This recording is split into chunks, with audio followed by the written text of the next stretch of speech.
1, Bill C71. Senator Plett. Thank you, Speaker. Colleagues, this bill was introduced in the other place just over a year ago, on March 20th. It came to this chamber last fall and has been the subject of much debate and discussion. At second reading, it was debated over 12 sittings by 18 senators who spoke to it and many others who asked questions. At committee, we sat for more than 30 hours and heard from 81 witnesses, including 2 cabinet ministers. Report stage covered 4 more sittings, with 4 senators speaking to the report. Today we find ourselves at what is expected to be the last third reading speech, having heard from 14 senators. I'm being told there might be one more senator that will want to speak. I say this not only to commend all senators for their participation, but to illustrate that we have covered a lot of ground with this bill and have heard arguments from many different perspectives.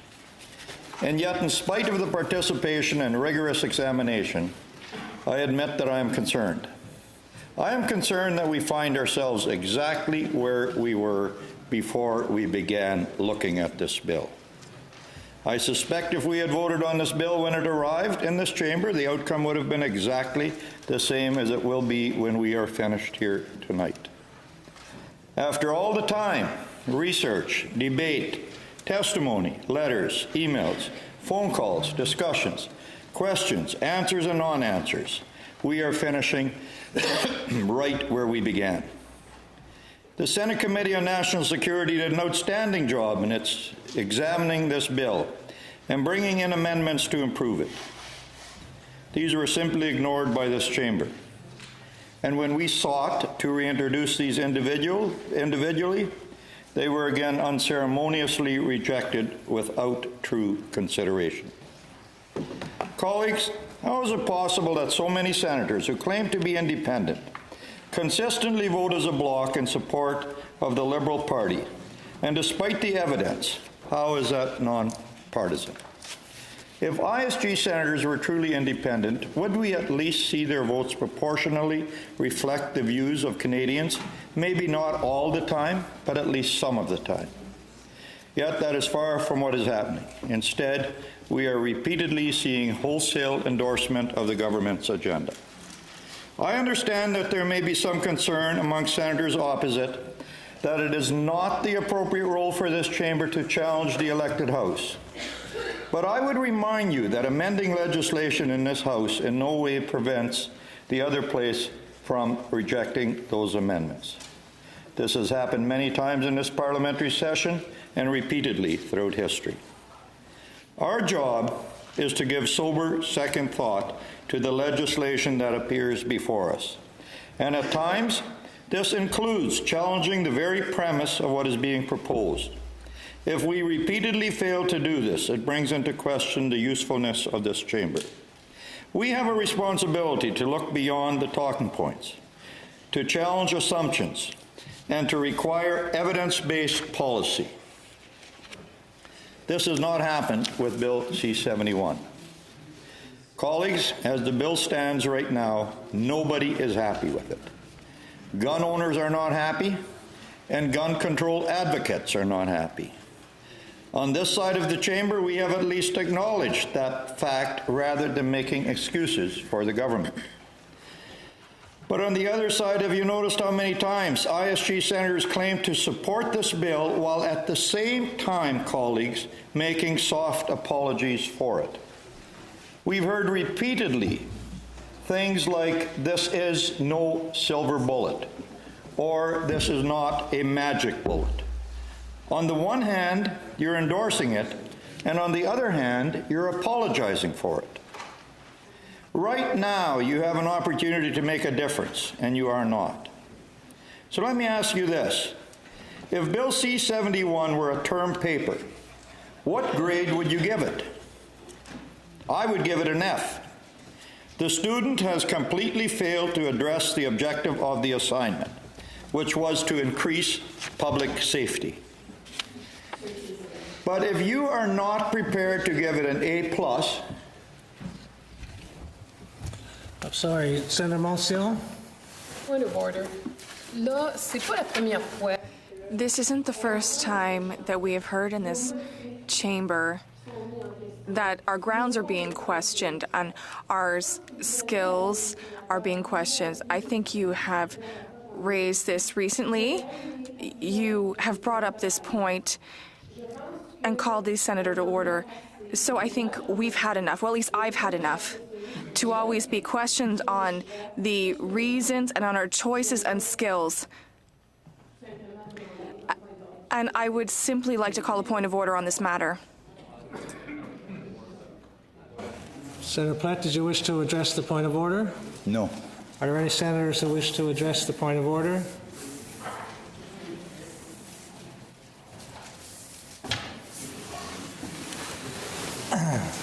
Honourable Senators, I have to address it from the chair, or else the debate will be postponed if I take it under advisement. Senator Monsión raises a point that I have asked in the past, that when senators are addressing issues, that they stick to the issues. To criticize a person's stand on an issue is fine, but to go behind that and start talking about motivation or motives of an individual is really not parliamentary, and it's really something that should be avoided. Any discussion on debate, of course, this is a debating chamber. But I would ask senators not to go beyond debating the topic at hand or the legislation at hand, and not look beyond and try and attribute motives for why people take a particular stand. Senator Plett, on debate.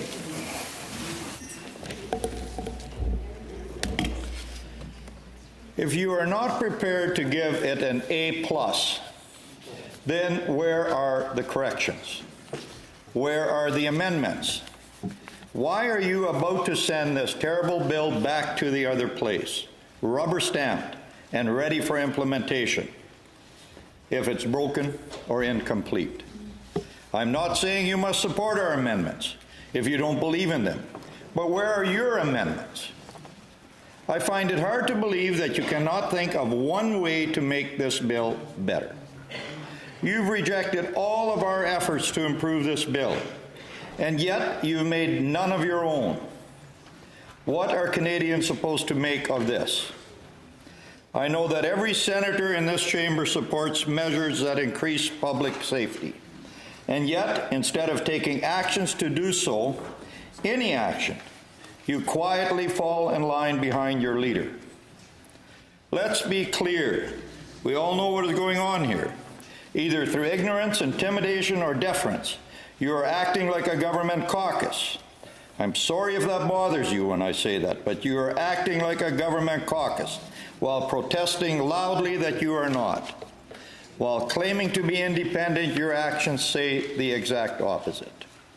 Just last week, we saw Senator Wu telling the Hill Times that if there was no deal reached on Bill C69 at committee, then senators on the committee would have voted on each amendment, and I quote, along lines of which group they belong to. We belong to, I'm sorry.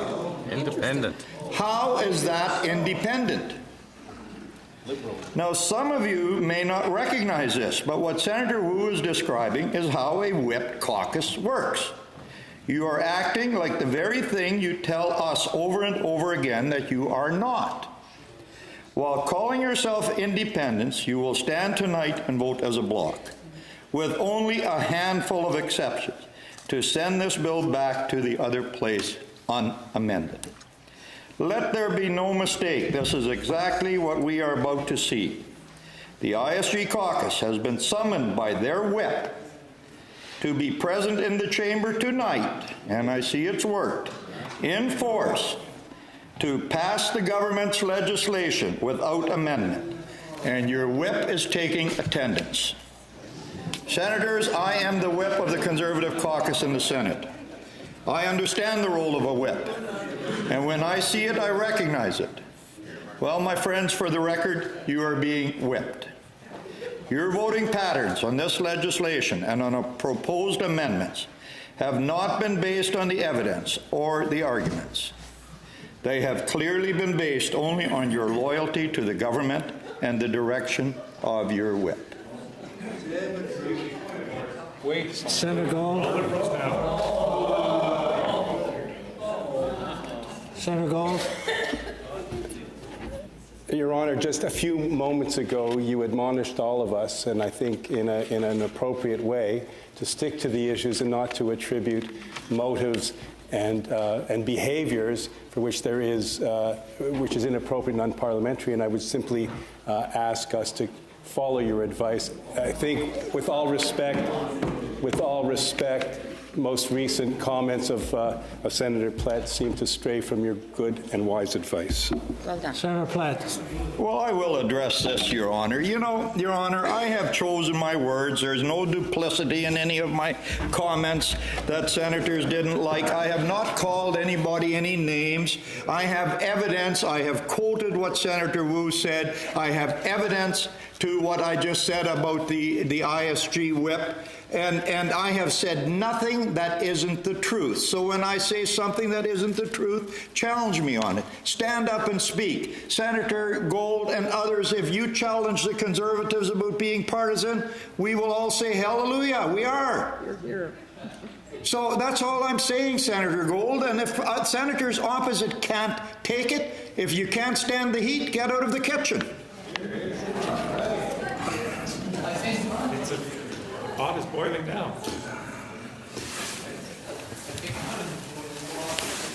Honourable Senators, I do not want to have the debate inflamed over this. Obviously, there is a line that can be crossed when you attribute attitudes or motives to a group or to individuals. Senator Plett has made certain statements that no doubt are skating close to that line. However, I haven't heard anything yet that I think crossed that line. And I thank senators for bringing to my attention that we want the debate in the chamber to be debate on issues, not on individuals or groups. Senator Plett.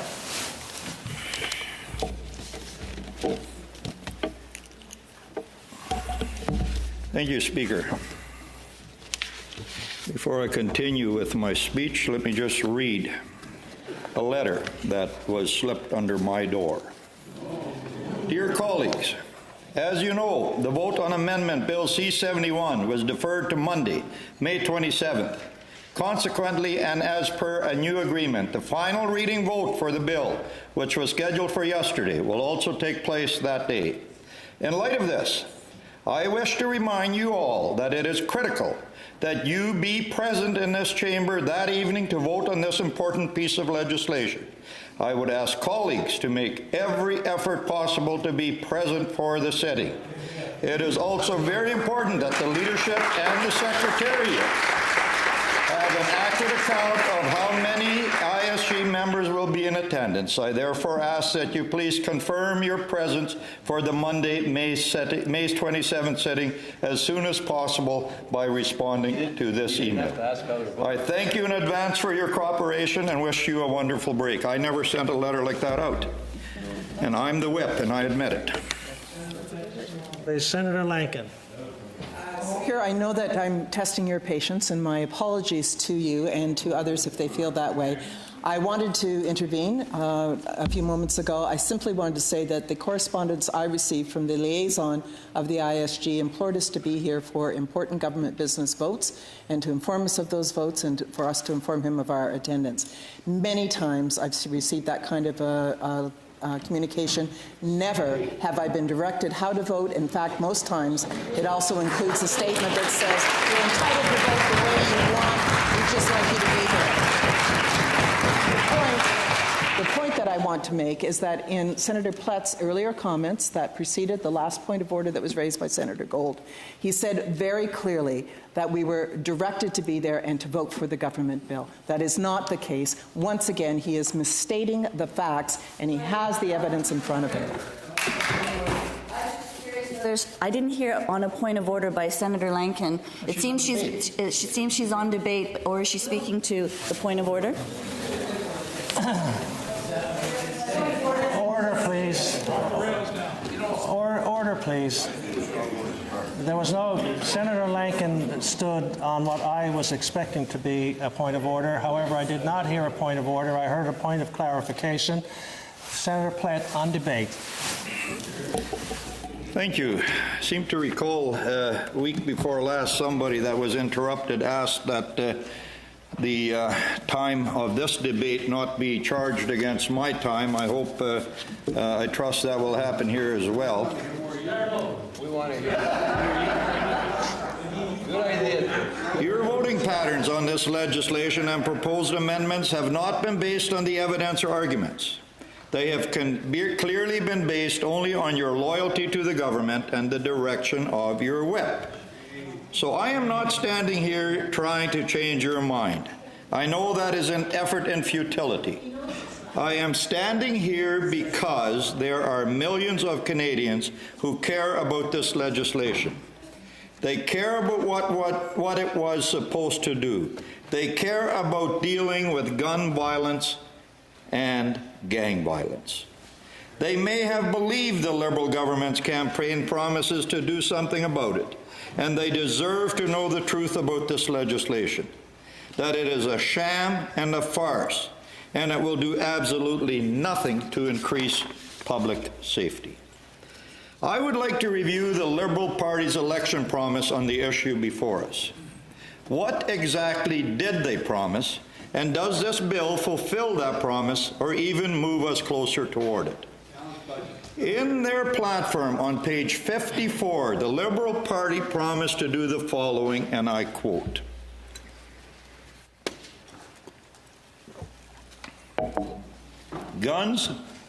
On guns, we will take action to get handguns and assault weapons off our streets.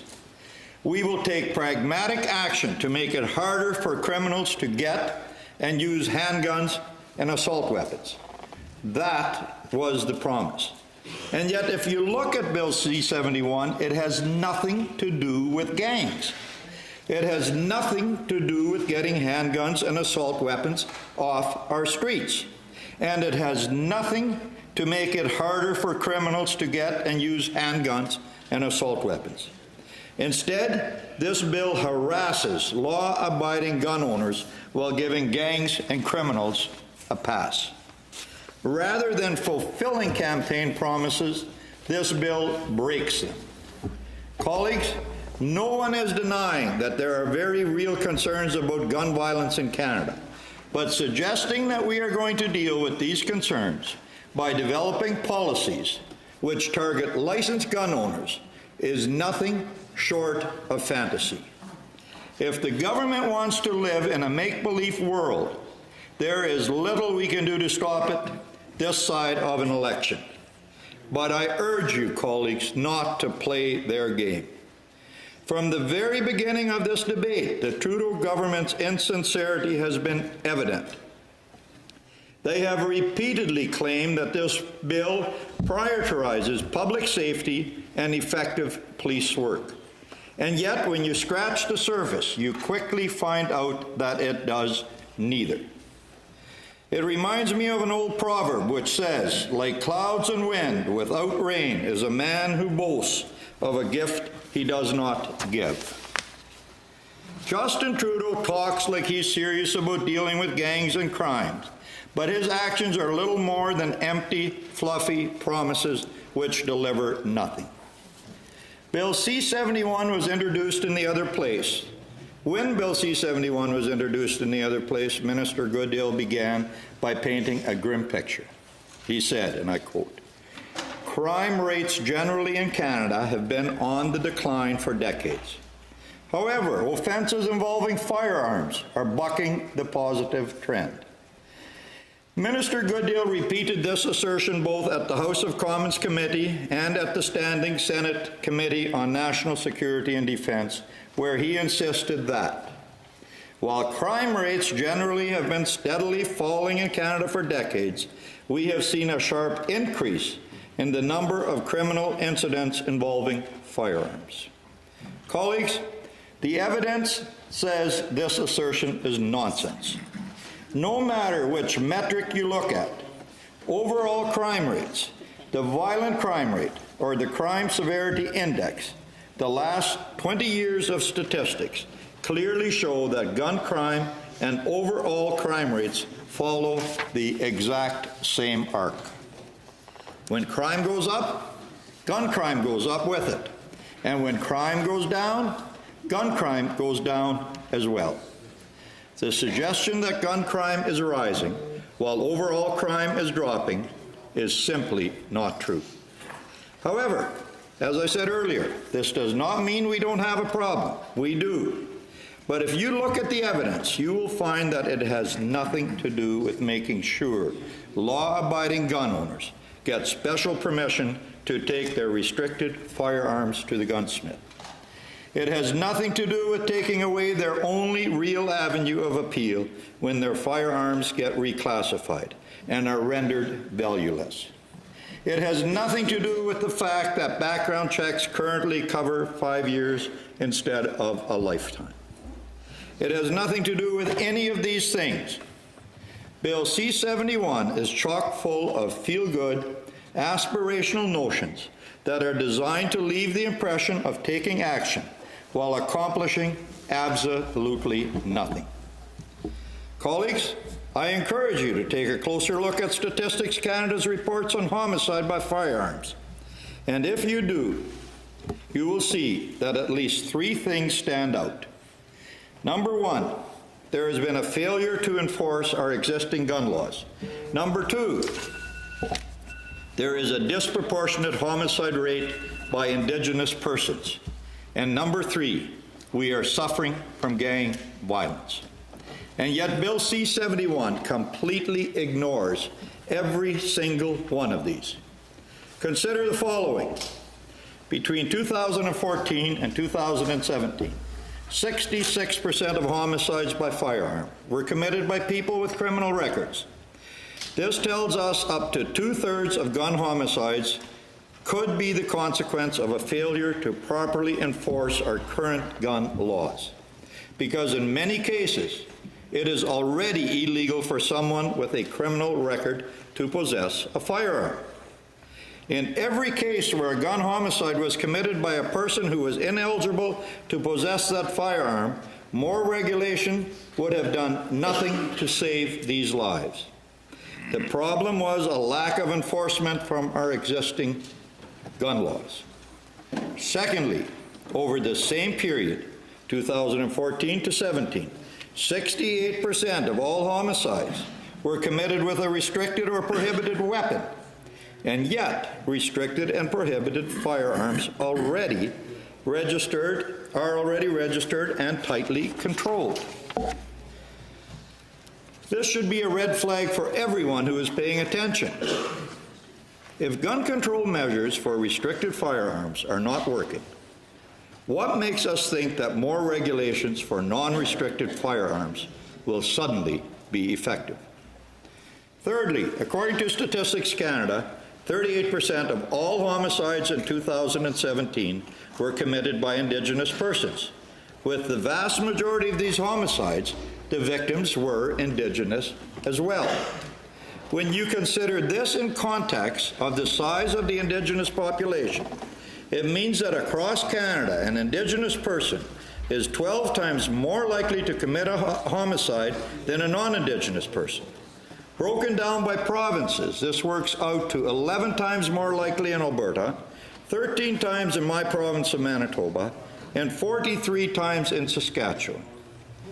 Minister Goodale has gone out of his way to point out that the problems with firearms violence is not just because of gangs in Toronto, noting that it's also found in rural areas, especially in prairie provinces like Manitoba and Saskatchewan. But what he didn't bother to tell you is that in Manitoba, 67% of homicides with a firearm in rural areas are committed by Indigenous persons. In Saskatchewan, that number is 77%. Colleagues, if you haven't looked at the evidence, then these numbers might shock you. But don't misunderstand me. I am not blaming Indigenous people for firearm violence.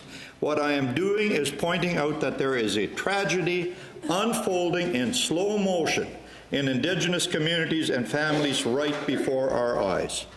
And yet the Liberal government is ignoring this tragedy, pretending to be oblivious to the fact that there are much deeper societal issues at play here that will not be addressed by simply piling on more gun laws. Frankly, I'm a bit at a loss as to how my honourable colleagues from Manitoba believe this bill addresses any of the root issues behind these tragic numbers. Why are not all Indigenous senators opposite opposing this bill and demanding real action and real answers and real action, which would actually help to reduce firearms crime and the resulting victimization? And if you're not going to oppose it, then where are the amendments? Where are the improvements? Honourable senators, the other thing we learned from Stats Canada is that between 1991 and 2017, 90% of homicides were solved, but only if gangs were not involved. When homicides are gang-related, the solve rate drops to 44%. If we look at the years 2014 and 17 again, this means that an average of 206 homicides committed with a firearm each year, about 70 were left unsolved each and every year. Approximately 57 of those 70 unsolved homicides would have been gang-related. In other words, between 2014 and 2017, approximately 280 murders have been left to roam free on our streets, and the majority of these, 228, are gang members. You might want to let that sink in. If the government was serious about preventing homicides by firearms and prioritizing public safety, getting known murderers off our streets, would that be their top priority? But it's not. This bill will have zero impact on gangs and criminals. Instead, Minister Goodale is busy making scapegoats out of law-abiding gun owners, saddling them with more paperwork, more hoops to jump, and more threats of criminal charges, all the while pretending that this will get criminals off our streets. The assertion is absurd, and gun owners are tired of the charade. Instead of taking substantive action to deal with real issues, the Liberal government is splashing around in the shallow end, pretending to be doing something important. This is not the time to be playing politics. This is a time to understand what is really going on and take meaningful action to change the current trajectory and actually save lives. Colleagues, facts, research, and statistics matter. But the problem we have seen in this debate is that it is too easy to simply quote a study that supports your position. This is true on many subjects, but it is particularly true when it comes to the question of the effectiveness of gun control. One person will hold up a study that said gun control works. The next person will hold up a study that says it doesn't. People pick the one that best aligns with their view and use that to endorse their position. So how do you know what the truth is? In 2016, the BC Centre for Public Safety and Criminal Justice Research did something different. Rather than simply producing another study on the matter, they undertook an extensive literature review of all the existing studies. These were the studies which they had examined. The various strategies and processes that have been tried in Canada and internationally to reduce or remove illegal firearms from circulation, particularly from offenders. The focus of the review was on research published in English that evaluates legislative attempts, police-led and community-led programs, tactics, or interdictions designed to address the issue of illegal firearm possession and use. So instead of just producing one more study, the Centre took a step back and looked at all studies that had already been published in order to review their findings. You cannot easily dismiss such an approach if you're interested in the facts. At the end of the review, they concluded the following. The lack of reliable empirical data on firearms and violence, including suicide, makes it virtually impossible to undertake comparative analysis or the ability to develop more effective responses. In sum, the current evidence is generally inconclusive and suffers from a range of methodological challenges and limitations. If you're one of those who like to argue for more gun control based on an isolated study here and there, this will not come as good news, but these are the facts. The current evidence is generally inconclusive. Now, the good news is that something can be done about gun violence. The review found the following. The research literature demonstrates that gun violence can be reduced by the police when they engage in sustained, strategic, and intelligence-led enforcement practices that targets prolific offenders and gangs and prolific locations where gun violence occurs. Colleagues, this is exactly what a conservative government would do. Instead of fiddling on the margins with ineffective measures based on evidence that has been found to be generally inconclusive, a conservative government would take clear and decisive action to deal with gangs, illegal guns, and criminals. Contrast this with Justin Trudeau, who has softened Canada's approach to tackling gang crime by reducing its penalties to as little as an administrative fine. A conservative government would end automatic bail for known gang members, making them prove to a court that they should be eligible for bail. It would deliver tougher sentences for ordering gang crime and new sentences for violent gang crime. This is the kind of leadership Canadians need. But instead, here's where we find ourselves today. In just a few minutes, we're going to have a vote on Bill C71. And in spite of the fact that this bill is not supported by facts, the evidence, or the research, the majority of senators in this chamber are going to vote in favor of it. In spite of the fact that it ignores the real problems, fails to listen to either gun owners or the victims of gun violence, this chamber will send it back to the other place unamended. This is a tragedy, colleagues, because it is not just law-abiding firearms owners who are not being heard. It is also the communities being rocked by crime. It's the families that have been torn apart, the moms and dads, sisters and brothers, friends and acquaintances of victims of gun crime. You and this government are failing them by passing this legislation, because although the Liberal promise was a good one, we will take action to get handguns and assault weapons off our streets. This bill does not take even one tiny baby step toward fulfilling that promise. But if that was not bad enough, it gets worse. This bill implements a backdoor gun registry. Now, I know there is a little clause in the bill which says it's not introducing a registry, but this, quite frankly, means nothing. In the words of committee witness Dr. Terry Bryant, is a duck if you don't call it a duck? Colleagues, this is a duck. Back on June 29th, 2012, the Conservative government registered a regulation which stated the following. A person cannot be required, as a condition of a license that is issued under the Firearms Act, A, to collect information with respect to the transfer of a non-restricted firearm, B, if they collect such information, to keep a record of it, or C, if they keep such a record, to keep it in a form that combines information that identifies the transferee with information that identifies an individual firearm, links such information, or enables such information to be combined or linked.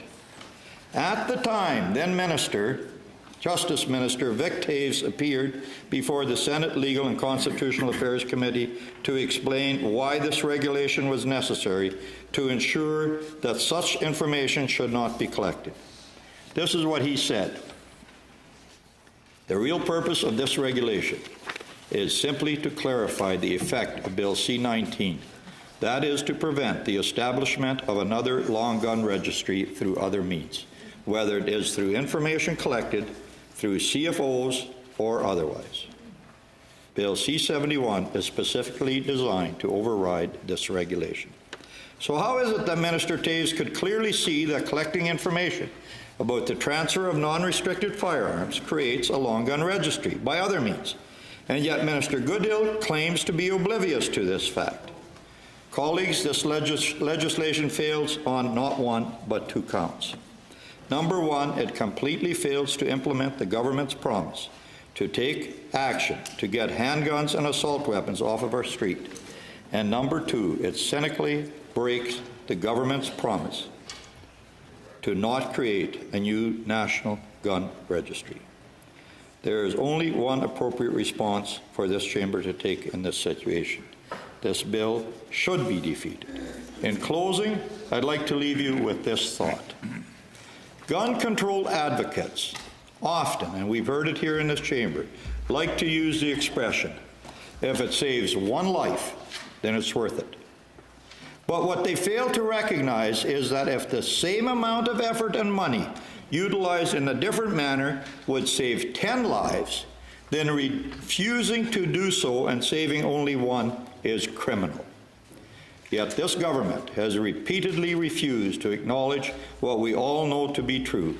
Public resources are limited, and the budget will not balance itself. Tax dollars should be allocated in the most efficient, effective manner possible in order to achieve the greatest possible impact and the best public policy outcome. Colleagues, it is indisputable that Bill C-71 utterly and tragically fails to do this, and it needs to be defeated. Senators ready